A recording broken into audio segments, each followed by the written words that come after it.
Hi, I'm Rosco and welcome to EV Marketplace on a Wednesday night. If it's 6:30 on a Wednesday, it's got to be EV night. And thanks for watching if you're watching live on YouTube or Facebook. And if you're watching on catch up later on, thanks for joining us because another great show tonight.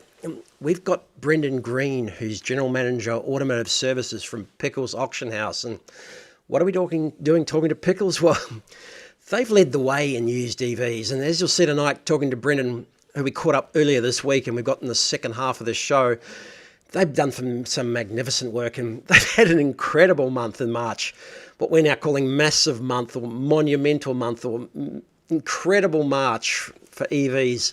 We'll look back in years to come and go, wow, what happened? And we can't wait to get his feelings about what they were doing down at the auction house, because they have done some amazing work for their clients and used EV buyers in the last couple of years. We'll take a look back at that as well, have a chat to Brendon about what's going on there. And anyone that's promoting used EVs, we're more than happy to promote and have on the show and talk to about what's happening at the pointy end. It's only still a small market. It's just getting started. Even though we've had a bumper month, suddenly there's no stock, and we're finding the same thing at AmazingEV. Of course, the show's brought to you by AmazingEV, our very own used EV marketplace. And look, we'll go a bit more into what's happening at AmazingEV a bit later on, but Pickles aren't sponsoring us tonight, but we're great to have Brendon on board this evening as well. We've got some breaking news, and probably one of the biggest show, if not the big show, is starting in a couple of days. That's the Beijing Auto Show. Do a quick preview of that, because that is the biggest auto show on earth, and everyone's either going to it, studying it, looking at it, and can't wait to get amongst that. So, of course, we're interested, and we can't wait to see what's new on display, new concept cars, new models, just incredible. It's got to be the biggest show in town. We've also got some incredible data for you tonight we found from, well, the biggest player in Australia. They've done some incredible research, so can't wait to have a look at some of that. We've started to skim some of that out, and we've found some interesting facts from their research about what customers, or different types of customers, and see if you fit into one of those categories as well. So thanks for joining us for your weekly dose of EV deals, data and discovery on EV Marketplace. So let's get into it with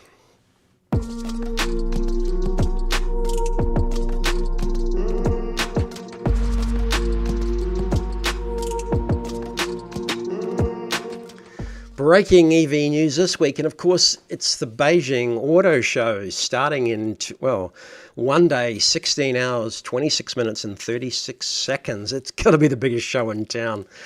I can't wait for it every year. This is one of the things that we started to see on YouTube that really got our interest going in EVs and Chinese EVs and the innovations and all the politics going on with tariffs and everything a couple of years ago. So can't wait to see what's coming out of there. But just now it's called, of course, the Auto China Show 2026. G'day, Joe. Good to see you. Thanks for joining us. It has been a busy week, and thank you for joining us. But Joe, you've been in and out of China. You know what it's like, but a few other colleagues are heading off overseas. We haven't been. We get to see it vicariously on TV, but have just been fascinated by the scale of some of these places. Absolutely incredible. I just can't believe sometimes. Check this out. Again, it alternates, correct me if I'm wrong, between Shanghai and Beijing. The scale and the images from a couple of years ago, 380,000 square meters. It's numbers, but the pictures tell some incredible stories of what's been going on over the years. Just the people, the cars, the innovation. It's got to be the place. It's absolutely incredible. New manufacturers, old OEMs, I absolutely can't believe it sometimes. But for me, sometimes it's also the venue as well. This is incredible exhibition halls that they built, just absolutely monumental. I don't know, it's a monumental effort to just get around the show, let alone see everything as well. Can't believe it. But I'll tell you what introduced me mostly to this show was a couple of years ago was Mark Rainford from Inside China Auto. And so maybe if you wait till Saturday or Sunday, if you're familiar with Mark's work. Welcome to the Beijing Auto Show 2024. Today we're going to do what we traditionally do at these auto shows. We're going to go for a walk around all the stands at the show. I'm going to show you all brand new cars, that are going on here in Beijing. Apparently we've got 119 global launches today. I'm not sure we've got exactly that many, but we're going to show you everything. So when he says a small walk, this is a 2-hour video, 2 or 3 hour video, which he might break down, goes to every stand, every car, everything, just absolutely phenomenal. So keep an eye out for that. I'm sure he'll have something up on YouTube. If you don't follow Mark already, subscribe, because he's done some mega show walkthroughs for YouTube. It got me interested. We had a chat to him last year before the show. Incredible stuff, and then had a chat to have a look at him, look at some of the stuff he's done last year. I hope he'll be back. I think he moved to the UK, but I'm pretty sure he's still covering it. I'm pretty sure he'll be back. Everyone I know has gone to China, and we might have some updates after the show next week, after the big show on our show next week. Just trying to find out what's going on, what's hot and what's not. But in the meantime, don't forget AmazingEV, our very own dedicated EV marketplace. We are just completely short of listings at the moment. There's just still a big black hole where the listings used to be. I think we're going to have a quieter month for sales in April, just by virtue of the fact that with 7,000, over 7,000, double the amount of sales in March and leading into early April, just not that stock in the $10,000 to $20,000 to $30,000 range, where it was a sweet spot for a while. They've just all been taken up. We're following a few sellers on Facebook and a few other avenues. Some of the higher end cars are still there, and we covered those on EV Cruising last Sunday night. And we might do a bit more work in the higher end just to see what sort of deals are out there. But in the middle space, yeah, it's still moving, coming back to Facebook and a few other marketplaces slowly but surely, but very slow. So it will be very interesting to see how that market does recover and how quickly we get some stock back again, because we're just not getting that stock. So if you know anyone, there's a free listing coupon in the description down below. If you know anyone, let me know. We'll do whatever we can to sell. Prices are still higher. Some of the work that as we'll see, that Pickles have done as well as AutoGrab and a few other research companies, prices are certainly much higher, and still people are asking 10-20% higher pricing. So I'm not sure how long that'll last, but we shall see very soon. But moving on to some research that we found this week, and this is a monumental document which I'm looking forward to digging into a bit deeper and maybe sharing with you. Don't mind sharing that it's from Car Sales. They've spent a lot of money on this to really analyse what EV and used and new buyers are doing across the board from their research. That looks like they surveyed it externally, and of course they've got a new managing director, and maybe if I could fill in for a couple of days. I don't know, just perhaps there's an opportunity there for me to fill in. I'm not sure, but thanks to Craig Car Sales for putting this together. Craig, I should know his name, Craig Fraser. We don't know Craig, but I really appreciate you putting this data together. But this was the chart which really fascinated me. And of course, we do a lot of work ourselves. All jokes aside, we are studying all sorts of things about what would be best for AmazingEV buyers and sellers to help them in their journey to try and find an EV. So Car Sales Research House surveyed 2,000 people, as you do, got a lot of data from different places, put this chart together, which is a very, very interesting chart, because believe it or not all EV buyers, not all car buyers, not all new car buyers are the same. There's quite a few differences. Of course, they need to put it on a table and try and work out what exactly it all means. And interestingly, they've put this buyer mindset chart together, mapped on confidence level and whether the primary journey needs are more rational or emotional. Now, this also translates into how long it potentially takes to make a decision as well, because it does take 4 or 5 months from starting point as they worked out to buying and ownership. And there's a lot of circling back and forth, and very interesting. It's not just a linear process, but they've narrowed it down to some particular types of people. I reckon I'm somewhere between a sniper and an analyst. Rationally, this is amazing. You might agree with me there. Perhaps you might be the first to agree.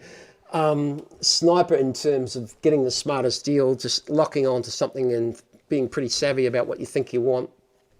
Again, in terms of having higher confidence, making decisions quickly, and analysts and drawing in some facts, but once you've got the facts, you make to jump to make that decision fairly quickly. G'day, Hal. How you doing? Here in spirit, only smashed with work. Well done, mate. What sort of buyer do you think you are? What sort of buyer mindset have you got? I'd be curious to find out. You've got the low confidence rookie, rational utility low. You've got the guardian needing peace of mind first. You've got the curator, my car must look and feel like me. And then you've got the purist, an amazing car as proof of my passion. So they've narrowed it down. I reckon your EV buyer is somewhere up on, in terms of low confidence, and well, somewhere maybe up in between expression identity, somewhere up the top there.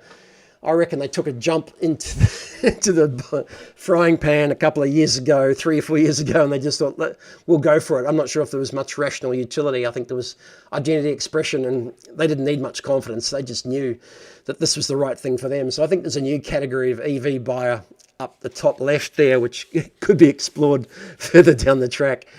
What do you guys think? It's I might do some more work on this, because interesting that they've narrowed those buyer types down. They take those and they help them understand their market.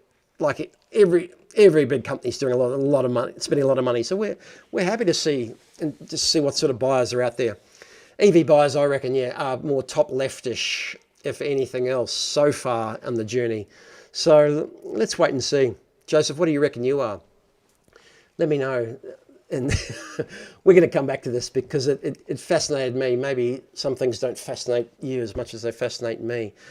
But there'll be a bit more from that research to come, because that sort of stuff I find really, really interesting in terms of helping our buyers and helping our sellers to try and find the right deal and the best place to find information, and also help to provide that information as well along the buying process. Because, as I say, it doesn't just happen overnight. People are taking 3, 4, 5 months, and with more choice of EVs, and one of the factors that maybe I didn't think came into some of their research was that we've got double the number of brands now in Australia, and we've probably got at least double the number of models than we had 5 years ago. So no wonder it's taking longer, because that selection point, that phase where people are trying to gather information and make an informed choice, is taking longer simply by fact that not only have we got to decide with lots more models, lots more brands, but also EV, hybrid, there's multiple fuel sources going into the mix as well. So not surprising that data is taking a lot longer now. But let's get to Pickles tonight as well. Again, not sponsored by Pickles tonight, but again, I'm more than happy to promote any business that's doing as much work as they are in the used EV space, because they have been promoting it for a couple of years now. And perhaps you only see them if you're a car dealer. You only see them as an option if you're a car dealer, but a valid option if you know your car and you're more that buyer who perhaps is a bit more of a sniper or a bit more of an analyst, I figure, who's collected the data, knows what you're talking about, knows what you're looking for, and can buy with a bit more confidence. And of course, auctions are the antithesis of a long buying period. You've got to check it out, make your mind up. So you better have done your research. So that'd be one of the shortest buying cycles. So the complete opposite from the sort of surveyed chart that car sales are looking at. But you're there. Those buyers are certainly there, because Pickles have promoted hard their services to private buyers more recently as well. And again, you might associate it with dealers who are just buying online, and mostly Pickles are selling online these days. Those days of the giant warehouses and the giant fields of cars, they disappeared during COVID. They changed their business model. What you're finding now is you're getting those cars online, and we'll take a quick look at those. But I want to just hark back and show you the work, just to show you the work that Brendon and his team were doing 2 or 3 years ago. And some of these questions that they're answering and some of the points they made are surprisingly similar and familiar. Because let's face it, there's probably a whole bunch of consumers out there that are doing it tough now. They own a nice car. They want to get into EV. They don't have the 70 grand or the 60 grand to get into it, but they may have 30, may have 25. So I think it's the only way to really, increase adoption is through used EVs in the near future. The used EV buyers are so well educated. They probably know more about those cars than we do, to be brutally honest, because they're so well read. There's so much information on the net. We've seen a really good role for ourselves with helping EV adoption Brendan, talking about EVs, there's been a lot of discussion around EVs, and we're starting to see them come into the market. I think when Mark and I last looked, there were about 73,000 vehicles on the road, EVs. Are you starting to see any sort of volume coming through your auctions now? We're not seeing a huge amount of volume though, John. So we're seeing, we might have 10 EVs that we'll see put up each week. A lot of interest. So they were doing 10-ish a week, and that was back in 2024. They were doing 43 sales. Now they've just done, in Q1 2024, now they've done 400. So we've got a greater penetration selling direct to consumer on a used EV than we do even hybrid and an ICE. We know that they're coming. When we talk to the governments and the fleets, they're sort of saying, look, it's not right now, but within 18 months there will be this and that. So we will probably end up having dedicated EV sales, the national type sales that we'll put together, and just focus in a live auction that everybody can log in and bid. There's always been a little bit of a stigma about buying direct from auction. I don't know what I'm buying, but there's less servicing issues on those types of vehicles in the future, right? More about the battery, which we're working on some tech, battery health tech and the likes as well. I think you're going to see a gravitation to used EVs with a lot more confidence in those vehicles because there isn't the servicing issues and the like that you see with typical ICE cars. So to make sure we've got really easy channels for our customers to buy those from us. There's so much information out there on the net about EVs, and it's all across LinkedIn and the like. Trying to decipher what's right, what's wrong, what's true, what's not is pretty tricky. How true are most of those statements from 2 or 3 years ago? God, he had it nailed exactly. They had it nailed 2 or 3 years ago in terms of his assessment. I haven't showed him that. We didn't have a chance to go through that beforehand. I picked up on that as I was doing the research for tonight. Amazing. They picked up, and all those points, even now today, are exactly the same. But they put the work in. They were working on battery testing. They were working on helping their customers, fleet and government, a lot of leasing customers who needed disposal services. They've been working with everybody in the industry talking about EVs.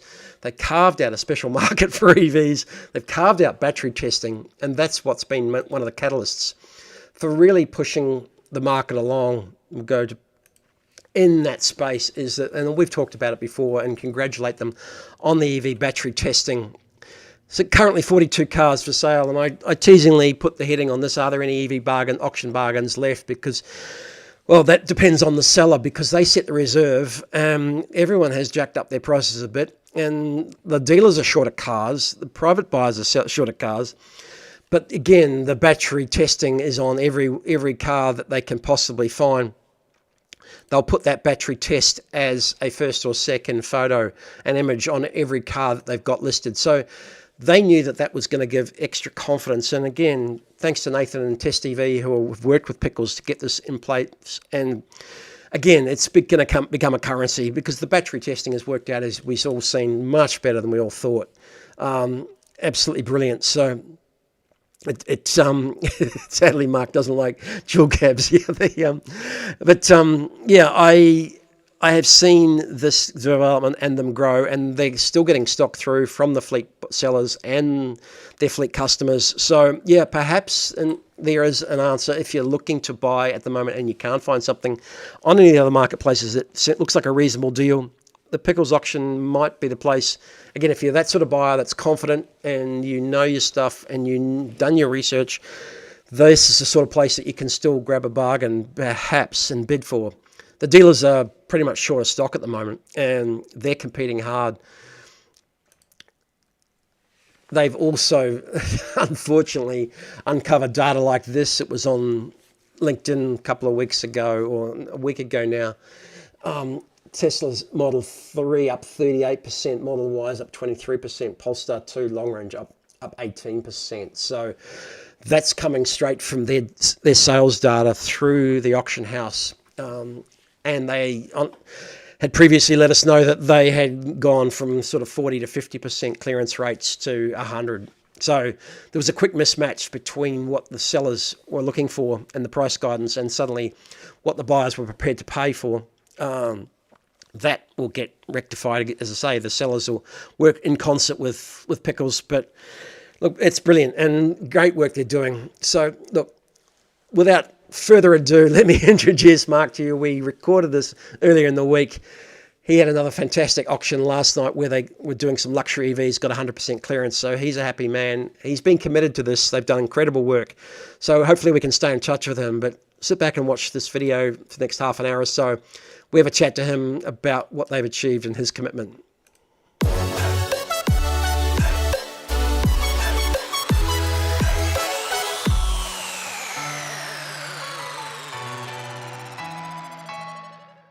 Brendon, good to see you, and thanks for joining me tonight. Hey, what an incredible world it is in the EV space at the moment. I know your mandate is General Manager of Automotive Services for Pickles, expands out to all sorts of cars. But were you ever expecting anything like we've seen, and do you think you'll ever see it again? Well, good question.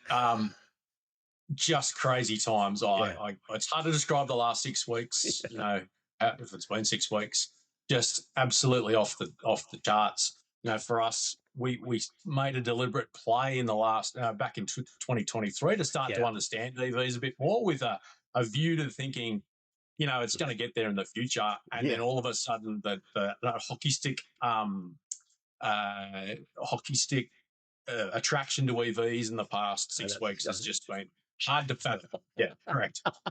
Hard to fathom. So, you know, we've seen at times, you know, where things have ticked up slowly over time, and you know, when you know the movement away from Ford Falcons and Holden Commodores to Corollas stuff when fuel prices spike, but nothing like this. Nothing like this. Don't age yourself that much. That was a big transition, but that was a long time ago. Right? It was a while ago. But I was there to see that. But bit of water under the bridge. I was there for GFC and COVID, everything. It's been lots of things to watch over the years. I know. We've tried to been catching up for a while, just casually chatting for the last month, and I haven't been able to get in touch with you. You've been all over the place doing radio and all sorts of things.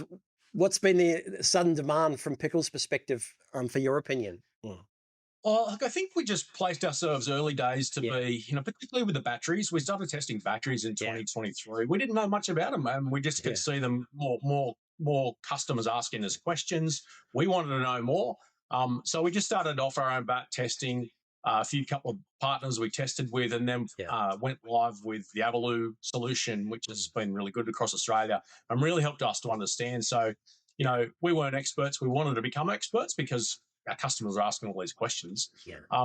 And then, you know, lo and behold, 2 years later, you know, we're selling quite a lot. So because we sell a lot on behalf of big fleet companies, big financiers, OEMs, councils, not-for-profits, you know, and corporates. So they're kind of expecting us to know more, right? So we wanted to position ourselves as being, you know, able to provide insights and thought leadership and the like. So then I think what happened, you know, we were pretty consistent with our message out there that the EVs were good, the batteries were really healthy. We had a good volume coming through. So then it was, you know, we're able to get to our stats really easily. We've got a data analytics business that gives us really good insights. So being able to provide that quickly to media outlets and others that want information. That's been great. No, that's been great. You've got it on hand. They suddenly the interest has been high, and look, it's been fantastic. You know, there's been a lot of negative stories in the last couple of years. We've been fighting hard. All of a sudden, they've been all on board. So I just hope it lasts for a little bit longer. And I'm thrilled that Pickles has taken this position in terms of battery testing, leading the way here. This is a picture of the site. One of their typical listings. We're going to just jump straight through to it because it shows picture number 2 in many cases, most cases where they can, there's a picture of the battery test from the Avaloo team from Test EV. And that's a fantastic initiative because you've led the way in that area. And we'll circle back to the business again, just what you're focusing on, what you do. But from the perspective of a buyer in terms of a dealer or a retail buyer even now, that just makes the world of difference. We were chatting earlier about how important it is to know about 75% of the value of the car, how it stacks up. And this is a brilliant initiative. So all kudos to Pickles. And from our perspective, we're looking as a market commentator, looking at the whole used EV market. And for us, anything that really promotes used EVs and the credibility, and gives buyers, I think the confidence is the key word we've all used now, more confidence in used EVs. And this is the way to do it, right? But in terms of Pickles' business, EVs, again, you've alluded to it. They've played a small part up until now, but yeah, your clients have been asking what led the demand, really.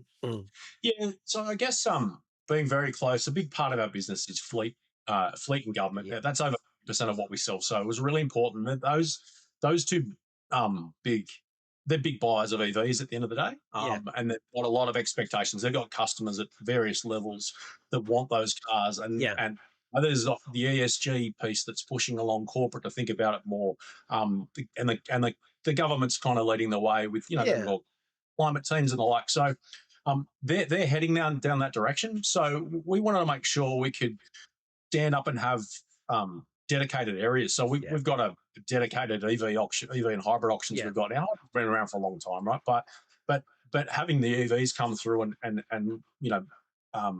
so we can focus in on those.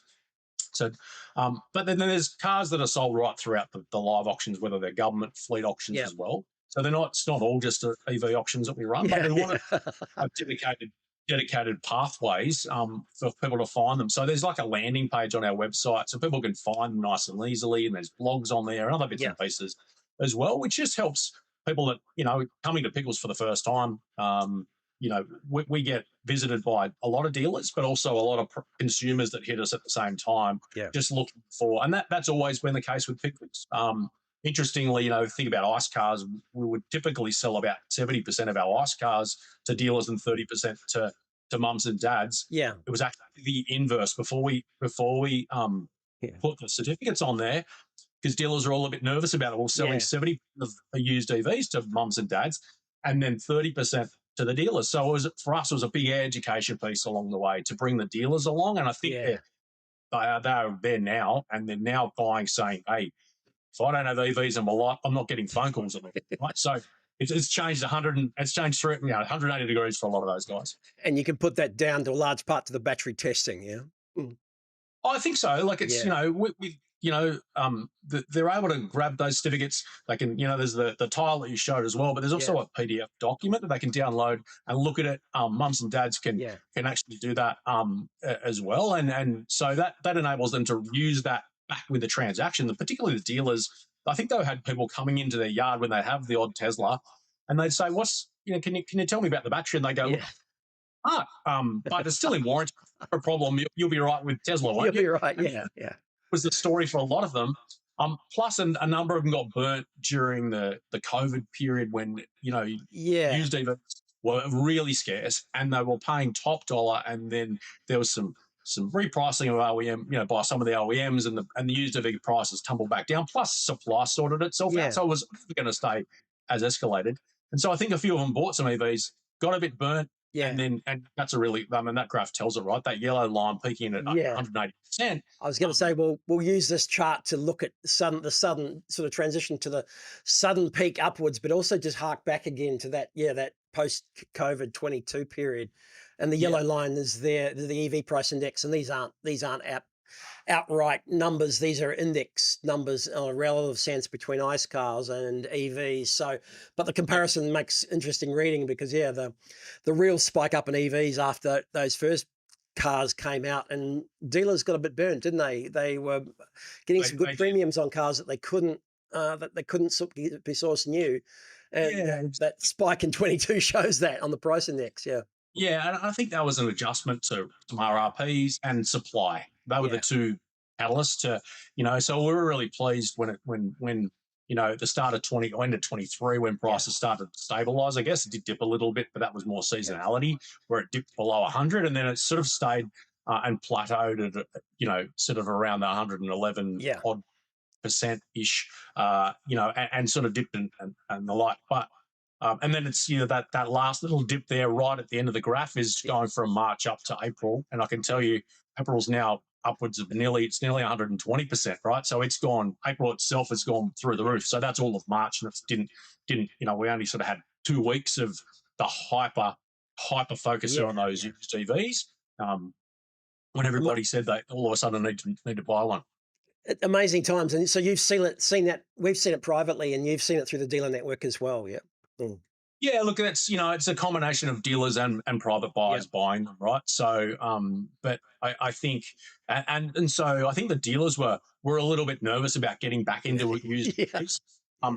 We originally, when we first started monitoring things, I think of our top 100 dealers, there was only like 30% of had actually bought a used EV. Now our top 100 used dealers, about 80% have bought a used EV. So they're all getting more with the program. It's taken them. They're not launching in and buying 10s and 20s and 30s. They're just buying 1s and 2s and 3s to get familiar with it. It's a different asset class. Some of them said, I feel like I need to employ someone that works in the Apple store to sell these cars. It's a different product, right? Which is an interesting take. But it's good to hear it, good to hear them getting familiar and, repurposing those certificates they get with with our cars. They can use that to educate Joe Smith when he walks in the door, to tell him about the battery, the health, the comparisons, all those sort of things. So the battery health piece for us has been really significant in growing confidence and just transparency in the transaction at the end of the day. I think you're crazy if you're not selling a used EV with some form of certificate now. It's Exactly. And it gives the dealers confidence when they're buying the stock or trading in the stock, to have a test and make sure that they've got their assets sitting on the floor that is workable, and they've got confidence when they're selling it as well. And this is all, of course, from your QAR report, which, again, the most recent quarter has just come out, produced by Pickles, and some fantastic information, data, and insights. So I think this is brilliant. It's one thing to actually promote EVs, but for us as an observer and the general industry to see this data put out there amongst the community, promoting the trends and seeing the trends live. And we just picked up on that, that last burst of energy in the last month of the quarter in March. And then it's carried on through to April.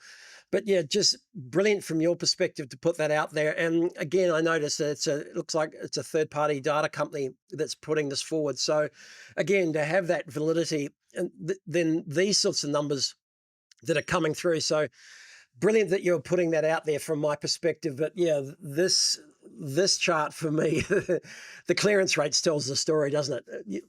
Yeah, 100%. So just so all the data, that's we've got a data analytics business called Dative Insights. We own it, and so they help us with everything. So they produce a heap of other things like valuations, residual value calculations, all of that sort of stuff.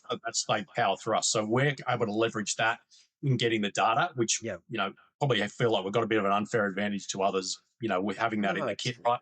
But here's a clear example. This is our clearance rates. Yeah, going back to the start of 25, where we were lucky to break 40% most of the time, and then March just all of a sudden it got to about 66%, I think it was. And then the last 2 weeks of March, you couldn't not sell an EV pretty much. Like it was just they were just making moon money, and to the point where they're making $10,000 and $12,000 more 1 week than what they were the previous week. We had vendors just going, "This is incredible.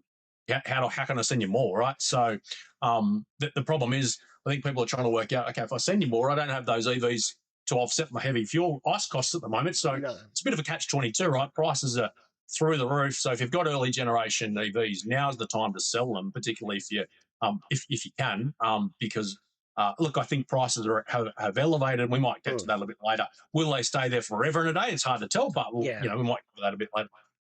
It's not a bit like anything. When there's been increases, you might have seen up to 10, 15, 20% just within the space of a month. Yeah, you've got to question how sustainable that is. And the last thing we want is to see dealers get stung again holding stock that, really, from my perspective, you don't want to see a recycling of that, anything that might knock the confidence out of the industry again. So, but again, the proof's in the pudding. The prices shot up. The clearance rates from your perspective have doubled. That is an outstanding statistic from an auction house perspective, isn't it? So, as an aside, who set the reserves on some of those cars previously?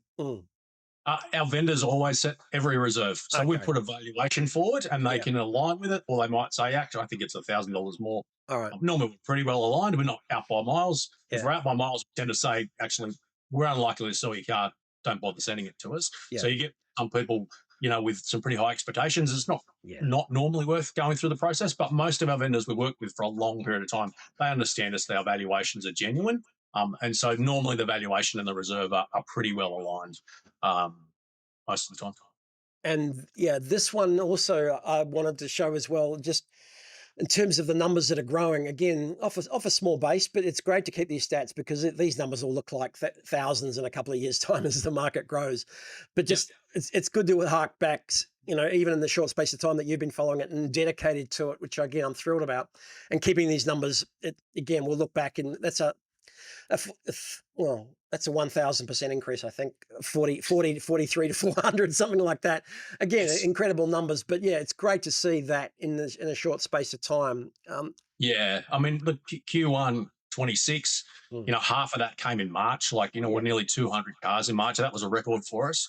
I think prior to that, our record was in December last year of 140 or something like that. So for a month, we smashed the previous record from a volume perspective. Not sure I'm going to be able to back up in April because we sold a lot in March that we might have ordinarily gone through, and people have been holding on to stock a little bit. But I think we've already sold 80 for the month of March or of April already, so we're well on the way again. But yeah, the volume just keeps growing, and as does the diversity. In terms of what we're seeing come through as well. I put that one up as well. Yeah, I put that chart up with the diversity of. Yeah, a lot of Tesla product coming through, I guess. But being government aligned, a fair bit of Hyundai product as well. So one of our big customers has been going through the sale of a lot of Kona product as well. So they've actually knocked Tesla off for the first time from a model standpoint. So I think what we haven't seen just yet is a heap of the new Chinese brands. Yeah. But again, normally it takes 2 to 3 to 4 years for us to see that sort of stuff come through in volume. Same with PHEV. We aren't seeing a lot of PHEV just yet. We expect we will in due course. We've seen the odd Shark. We've seen a lot of the original Outlander type product that was washing through.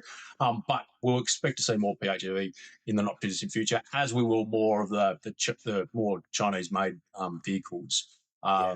So yeah, but a good mix. We've got a luxury sale tonight. We've got a 25-plate Z-Car 7 in there. It's the first Z-Car we've seen, and it's had like 4,000 views already, right? So, so you can just see how, these new products that come out. There's a lot of diversity out there and what you can look at these days, and something like that.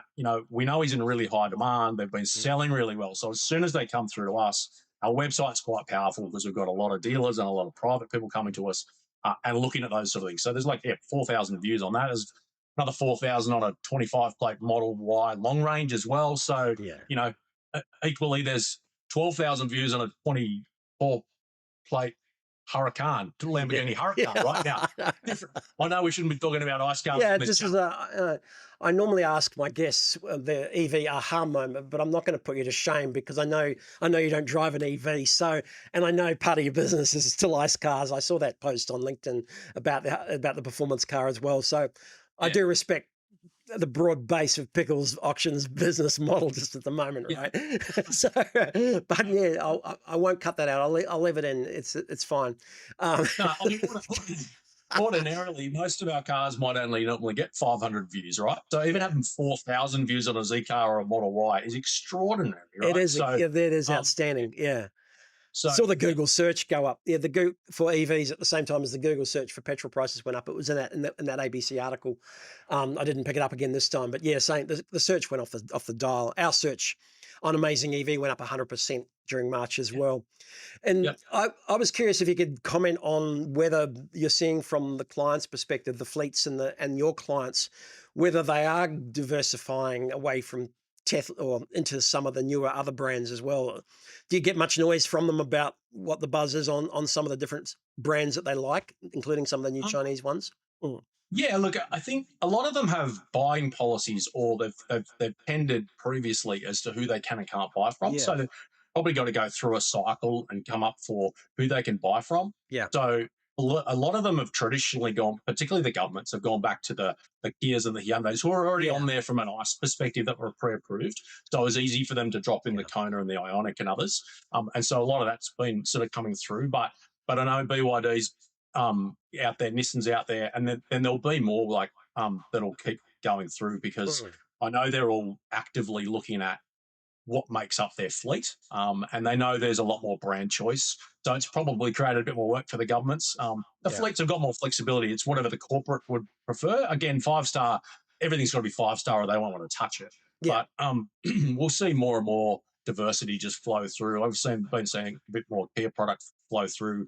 I expect we'll see more BYD product flow through, and the other mates, the Geely and Leap and other brands, Z cars in time.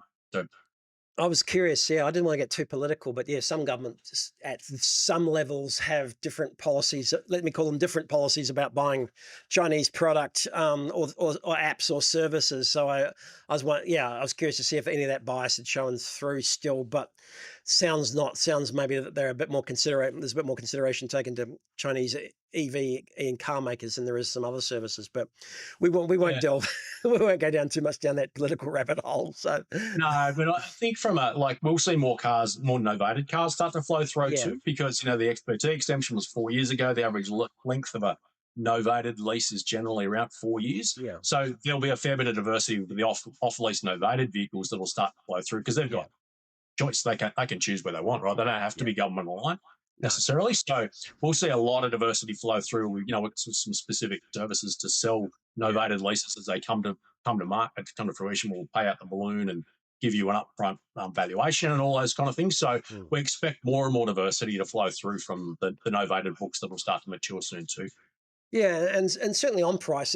EVs have taken a beating in the last year and a half. That's for sure.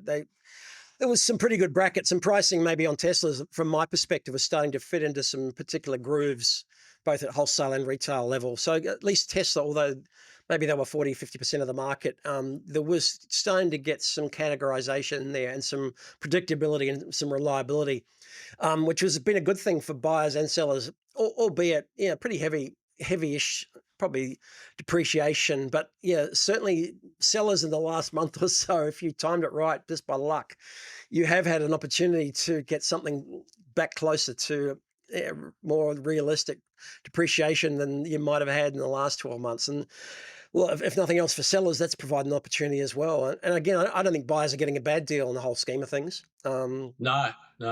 It was interesting because, you get asked about, well, particularly some of the media we got before this was about, tell me about used EV sale prices. And then they wanted to compare that to ICE prices and really try and kick them in the guts. Right? That was the comparison because they were depreciating faster than ICE. So, but they've all sort of jumped up by 10 or 15% from an RV perspective now. So I think they've pretty much lined ball with a lot of the ICE cars. I'd say so. So which is great. That's a great news story because when you look at the total cost of ownership, and the fleets need to drill in and do that. Yeah, it's they've always got the cost factor hanging over their over their decision making. So the hard part's always for all the players in the industry, insurance companies, leaseors, and sellers like yourself. They've been working on some models where a lot of the predictions of price have been reasonably formularized, and that gave some sense of reliability and expectancy about what would happen. So if that didn't happen, there's been a few shocks, but again, this last month hasn't helped, but at least it's a positive shock, not a negative one this time. Yeah, so, correct. Yeah, certainly created. I think it's created more of an awareness for those that had really been quite close to it, and even people that are, I guess. You could be looking at a fleet, and even if you're a fleet operator, you might have 5 cars in your fleet, right? But you start, and if you hadn't gone EV yet, well, what's to stop you going and buying a used one? Because it's still got 3 to 4 years worth of warranty on it. You're going to reduce your running costs with fuel and maintenance. Exactly. So, and you're only paying 60 to 70% of the new price, right? So you're probably only paying 50%. Six months ago, probably. But now, there's still a big advantage for those people that want to jump into. To put their toe in the water from a fleet operator's perspective and do it with used, there's nothing less to be worried about. I know. If many businesses could benefit from buying a used EV at 60 or 70,000 Ks and run it for 3 years, and it'd make a fantastic proposition instead of buying new. Again, it makes a hell of a lot of sense. I was Yeah. curious. And when we look at the battery health, I guess that's the Yeah, we've tested Model Ys with 230,000 Ks, Model yeah, 3s with 230 Ks, Polestars with 230,000 Ks, and they're all at 89, 88% battery health, right? yeah, So I mean, they might only be 3 years old, but they've been hammered and they've been DC charged for almost probably. I mean, they'll be rideshare cars more than likely, and they would have been charged with DC most of their life, but that's not hasn't added to the degradation. So we've been really fortunate with being able to test things and the data we get. The yeah. whole DC piece has really been that myth. That you're going to kill your battery. Now I know I the know, manufacturers and aren't necessarily we we might be recommending it. banging on. We might be banging on about this, but it all comes back to it. I just thought I'd just do a spot test. I hadn't looked at this one again. I just jumped on this one straight away while we're talking about it again. 2022 Hyundai Ioniq. The original Ioniqs are outstanding cars, and can't see the Ks on this one. Maybe you can see them, but Scroll down, you'll probably see 'em. scroll down, 32,000 Ks. So low Ks, but 97. That's like a brand new car. It probably does 1% in the first 2% in the first year anyway.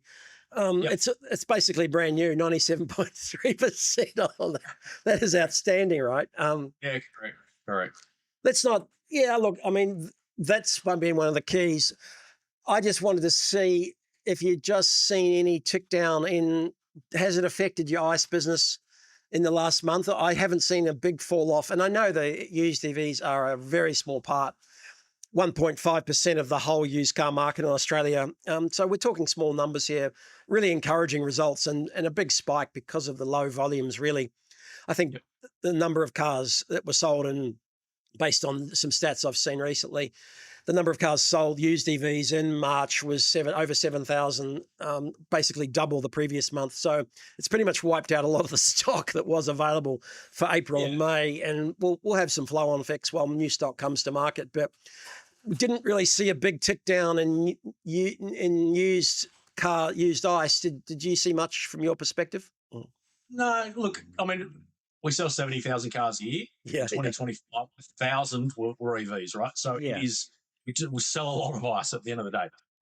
Where we have seen a bit more of a decline has been in petrol yeah, rather than diesel. I think with diesel, there's still not a lot of choice. You'd expect with diesel at $3.30 and north of that sometimes, you'd expect it might have been worse. But there's still not a lot of. And let's face it, most of the diesel we sell a lot of Hilux, a lot of Range, a lot of vehicles. So a lot. We haven't really seen much change there. It's probably come off a little bit more in petrol than it has in diesel. I actually expected hybrid might have picked up a little bit more just in this economy, but I think you're still going to put petrol in a hybrid. So I was surprised that the hybrid price didn't climb a little bit more, not in line with EV, but like some more. So look, we've seen a little bit of we've sort of flattening is the way we've termed the ICE vehicles. It's sort of flattened early because normally used vehicle prices climb right through to the end of March into Easter, and this is a good. They start to dip down a bit. But this is usually a good quarter. Yeah, this is one of the best quarters of the year through this sort of trans Easter period, right? Yeah. So look, there's still interest out there. It's just not quite as where we would normally expect it. But now we're going to go into a little bit of seasonality anyway, we call it in the used car market. So where it sort of dips going into winter, and then you're dealing with OEMs and dealers offering some really good deals leading into June and the like. Yeah. So it always softens. This is typically the softest part of the used vehicle market. So I guess it just sort of flattened early from an ICE perspective is what we're calling it.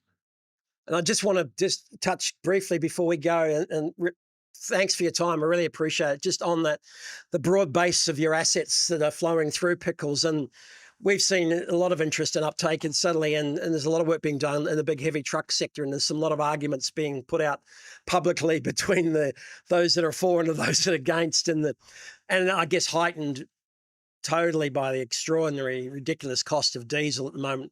The focus is back pure on the heavy truck sector. So interesting to see the comments from your corporate director, general manager on the truck side of things. So again, what are you seeing in that area? Yeah, look, we're certainly, this kind of time, people start to rethink. They might have looked at EV or even hybrid, I suppose, going back over the last few years and found it hard to make a case for it. But I think now people are revisiting that. Diesel costs, we're hearing a lot of distress because we have in that logistics segment, because we have advisory businesses, which is where if there's liquidation matters and they come through accountants and stuff, they come through us that way too. A lot of people looking to diversify their fleet. They're already doing that. There's a lot of customers of ours that have already been on that journey, that have been diversifying fleets, whether that's in last mile delivery solutions, from the big shopping supermarkets and like, or in the full blown logistics businesses. But we just haven't had any stock to see what the actual impact would have been on a used EV when they were flowing through. We've had some really good cases of owner operators coming and buying them from us and then putting them to work in their own like charitable organisations to convert from an ICE into an EV. That's been some really good news stories. But I know there's a few EVs going to flow through later in the month of April or early May. So either trucks, that is, and they're just talking smaller trucks, so not the really big heavies. And I think that's a quite a different conversation, the big heavy stuff, because the cost new is right up there. So I think that can be, there's certainly some Winrows and others that are doing plenty of stuff out there in the marketplace, and other providers, and some really good test cases of, is it the Blue Scope truck running up and down Mount Ousley and delivering to Sydney and all those kind of things. We're really exciting to see that stuff progressing. But I guess there's some people sort of watching those use cases to roll out. But I see. I was going to say, I see Coles and IKEA all over the place. Those last mile deliveries all around the electric trucks, and maybe look, if EVs have got anything to go by, batteries are lasting a lot longer than we thought. The cars themselves are going to last a lot longer than we thought, because of the battery life and the battery reliability. Maybe those trucks will be on the road for hundreds of thousands of miles. They'll just upgrade the battery when they need to. It'll maybe they won't get the flow through of used EV trucks, but that remains to be seen. We know there's plenty of options out there in China and in buses and trucks. So I can't wait to see a lot more of that action here as well. So it'll come for sure. Like it's just, and they probably won't be cycled quite so quickly through as we've seen with the car fleet, the passenger fleet, I guess. But they will definitely come. We already see them from time to time from some customers. So we're looking forward to that market maturing too. I got time just before we go for a quick plug for Pickles. Tell us what you can do from a private buyers. We've probably got mostly private buyers, but we might have some government or corporate dealers or anyone. How can people get involved with Pickles in terms of buying or selling? Yeah, so the best way is to just jump on the website. These days, our website is everything. 2 million visitors to it every single year. 2 million views every single month, I should say. So huge amount of people actually coming through and looking at different things. So the best way if you want to find the EVs, if you clicked on that Pickles icon up in the top left there. And then under the buy option, under the buy option, just next to it. Yep. And then go down to hybrid and electric vehicles in that. If I can find it, anyone can find it. So. And then click electric cars. That's it. Bang, and you'll see everything now. Everything that we've got that's listed from an EV perspective. So if you just scroll down, you'll see lots of different things in there. There's some. Unusually, there's some. You get a few F-150 Lightnings there as well. Unconverted F-150 Lightnings that might be there at the moment, but But then you'll see the rest of the vehicles come through. So cool. You'll find the majority will have a certificate like that on the vehicle as well. That's pretty good going too. I mean, you can't help but stop and have a look. I do a bit of work on, and I must spend some more time on the site myself, because just to familiarise myself with pricing and battery health. But that's pretty amazing. And an e-tron done 2023 e-tron with 26,000 Ks, 94%. So amazing. You can't help but just to be amazed. And of course, there's a bit of action, a bit more action there without going too far into it, into some of the crash damaged cars. There's been a bit of an uptake there and interest in Wovey cars as well, right? Yeah, look, I mean that's a difference. So we're selling. We sold 1,000 EVs undamaged last year, and we sold about 1,000 written off ones on behalf of the major insurers as well. So there again, there's a link under the salvage section of the website to go and see all those cars. There's been a lot of There's repairable cars that you can repair and pull back on the road, and there's ones that are stat write-offs where you can't because they're too badly been out of shape.